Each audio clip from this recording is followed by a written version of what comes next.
Bharatiya Janata party से राज्यसभा सांसद सीमा द्विवेदी ने अपने विधानसभा क्षेत्र मुगराबाद शाहपुर की जनता से अपील करते हुए कहा कि जहां पर इतने कई हजार करोड़ों करोड़ भारतीयों का जहां पर भविष्य है, ऐसे देश की चाबी हम किसके हाथों में सौंपे, चिंता इस बात की हमको आपको करने की जरूरत है।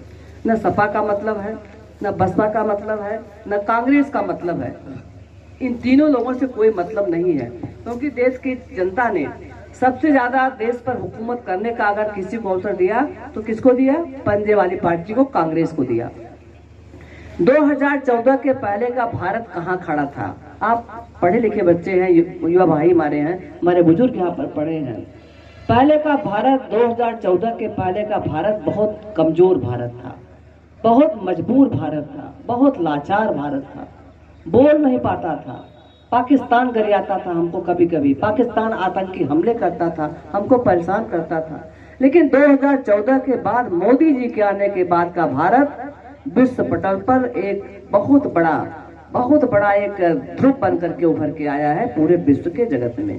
क्यों आया? मोदी जी ने सम्मान बढ़ाया, मोदी जी ने काम किया, मोदी जी ने देश की सभी जनता को, चाहे अगड़ा होगा, चाहे पिछड़ा होगा, चाहे दलित होगा, चाहे कोई भी व्यक्ति होगा, हर व्यक्ति को मोदी जी ने ये सोचा कि इनको किस तरह से लाभ दिया जाए। लाभ देने का काम मोदी जी ने किया। यही कारण था आज हमारे देश की अर्थव्यवस्था भी सुधर गई, हम 5वीं अर्थव्यवस्था वाले देश बन गए। आप याद करिए, मैं एक एग्जाम्पल दूंगी क्योंकि आप प्रबुद्ध वर्ग के लोग बैठे हैं। 14 फरवरी को जब पुलवामा पे हमला हुआ था, आपने टीवी पे देखा था, आतंकवादी हमला हुआ था पुलवामा पे। हमारे यहाँ के बहुत सारे लोग, हमारे बहुत सारे जवान जो सीमा में तैनात थे भारत की रक्षा करने के लिए, उन जवानों को वहां पर शहादत होने का हो गए।